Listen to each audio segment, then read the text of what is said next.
What's up, peeps? We're back. As always, I'm your host, Lee Benson. Thank you so much for joining us for our YouTube edition of the AEW Insider. This is a special episode. This is part 2 of 4 of my top 40 NES games of all time. So we got 10 more games for the list, plus some great honorable mentions. I got a summary of each game and some trivia or a fun fact if I could find it. Definitely show us some love on all major podcasting platforms, also on Facebook and YouTube under the AEW Insider, and on Twitter under the AEW Insider 1, as in the number 1. Let's get to the show. Number 30, Friday the 13th, 1989.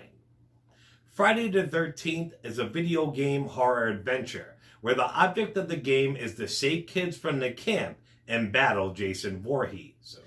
I'm a huge horror mark, as you know. This game was so hard and confusing at times. Try getting through the forest on the first play.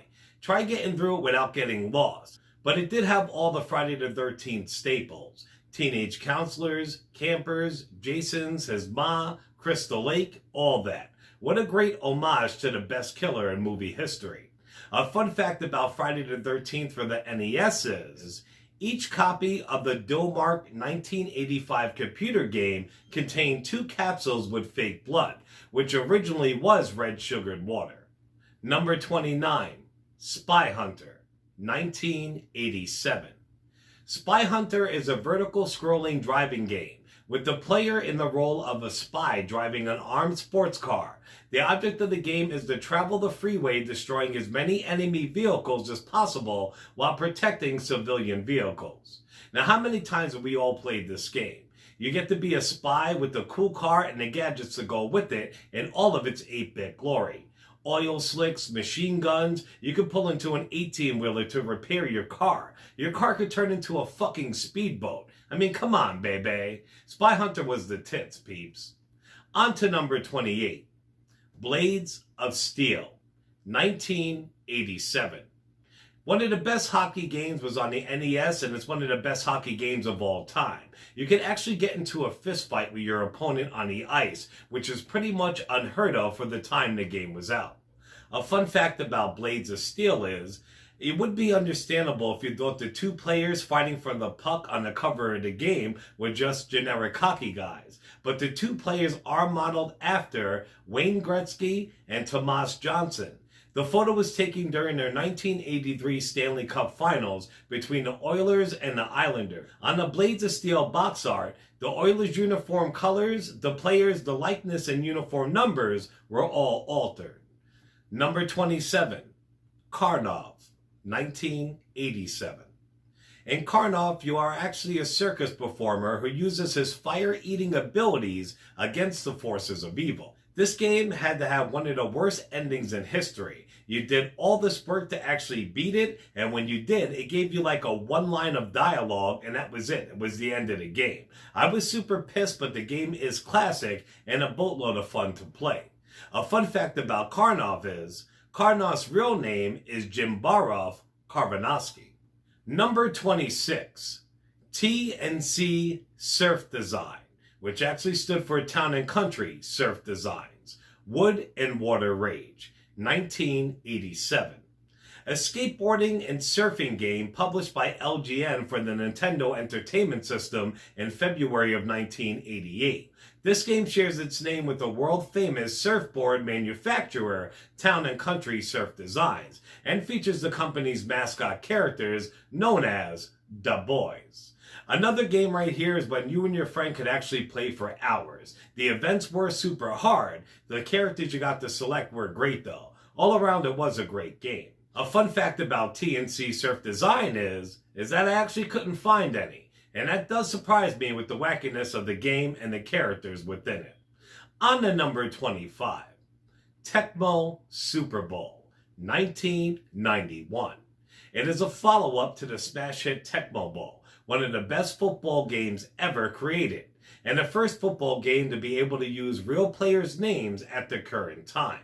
Tecmo, for me, started the run of good NFL games on the systems. Many before that fell flat.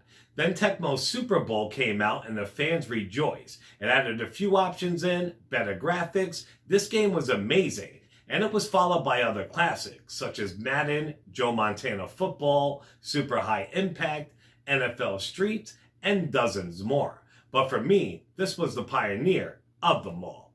A fun fact about Tecmo Super Bowl is, Tecmo actually reused the photographs of the game's cover for the flyer of the Japanese arcade version release. It was actually for the arcade game Super High Impact.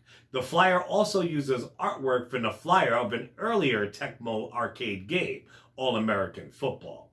Number 24, Deja Vu, 1985. It takes place in Chicago during December of 1941. The game character is Theodore Ace Hardy. He's a retired boxer working as a private eye. The player awakes one morning in a bathroom stall, unable to remember who he is. So the whole game, you actually just went around. You found clues, and one clue would just unlock another piece of the puzzle, and you just keep going and going and going. This game was awesome. There are a bunch of games like this, such as Shadowgate and tons more. But Deja Vu is a classic. You definitely got to go back and replay. A fun fact about Deja Vu is, Ace Harding's preferred brand of cigarettes, of course in the non-NES versions, is Lucky Strikes. These cigarettes are depicted in a white package with a red circle logo. However, until 1942, and the game does take place in 1941, Lucky Strike's packaging was actually green. Number 23, Arcee ProAm, 1988. It is an aerial view racing game created by Rare in which you play as a remote-controlled race car. It was another great co-op game. My friends and I would spend hours and hours on end playing this classic. It had turbo boosters. It definitely made other games too, like Super Off-Road, what have you. This game was great. And unfortunately, I couldn't find any trivia for it. On to number 22. Bad Dudes, 1988. Two Street Fighters must battle their way past hordes of attacking enemies in their pursuit to defeat the evil Dragon Ninja and rescue President Ronald Reagan. Players must defeat end-level bosses, one of which is actually Karnov himself. And Karnov, we just talked about him in his own game a couple numbers ago. I can't even tell you how much I played this game. Everybody and their mothers had a copy of Bad Dudes. It was definitely a Double Dragon ripoff, but it was done right if you ask me.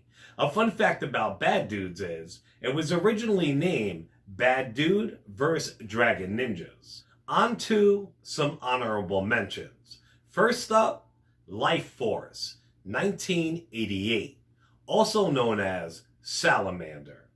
A giant alien fiend by the name of Zelos is up to no good and is consuming planets and even whole galaxies which cross its path. It's up to the good ship Vic Viper and if playing with a buddy, Lord British, to penetrate this vile being and destroy it from the inside.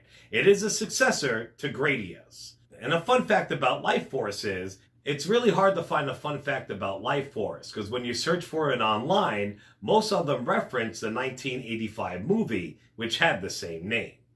And our last honorable mention is The Addams Family, Uncle Fester's Quest, 1989. Uncle Fester of the Addams Family has to save the world from aliens and this cheap cash-in on a beloved franchise. So why is Fester's Quest so terrible? You collect power-ups such as keys, light bulb, dynamite, and weapon upgrades to make your way through the city and defeat the aliens. Now that's what the people online say. My personal opinion is, no matter what the critics say, I own this game and I effing loved it. Like a bunch of others on this list, it was super hard, but I liked it a lot. It made it a challenge that it was so hard. And I loved the power-ups and running into different members of the Addams Family around the map, and they would help you out. If you ever played Blaster Master, that's what it reminded me of, but an Addams Family version. Now, a fun fact about Uncle Fester's Quest is, the design of the alien ship in the game is based on the mothership from the movie Close Encounters of the Third Kind, which came out in 1977. And finally for this list, number 21, Super Mario Bros. 3. The Mushroom World is invaded by the Koopalings, Bowser's 7 children. The Koopalings conquer each of the 7 kingdoms by stealing its king's magical wand and using it to transform him into an animal. Even though personally I did like Part 2 better, Part 3 is super cool, and Super Mario World for the Super NES are definitely the most beloved by fans. This one was great though, with the power-ups you got, the raccoon tail, and more. This one definitely holds a special place in a lot of our hearts. A fun fact about Super Mario Bros. 3 is, this is the best-selling video game of all time that was never bundled with a console. Alright, Peeps, well I hope you enjoyed it. That's part 2 of part 4 of my top 40 NES games of all time. Remember, if you do want to win a Chris Jericho Le Champion AEW action figure, you have to be subscribed to this channel. So if you're not, do that now. Besides that, pick any video, including this one, like, share, and comment. So like, share, comment, and subscribe, and boom, you're in the running to win a Series 1 Le Champion action figure. Remember to show us some love on all major podcasting platforms, also on Facebook and YouTube under the AEW Insider, and on Twitter under the AEW Insider 1 as a number 1. The first part 1 of this list didn't do too great, Peeps, so if you guys like me doing other stuff besides wrestling, if that's not your cup of tea, or you like me to venture off into different stuff like movies, music, horror, video games, what have you, you gotta let me know. And let me know by liking, sharing, subscribing, making comments, what have you. These things take a long, long time. I even got dressed up in my Super Mario Kart shirt for you people because I love you so much. But definitely stay tuned. Next week, we will have part 3 of 4 of my top 40 NES games of all time. And check out some other videos on the channel, Peeps. I love you guys. I'll see you soon. Ciao.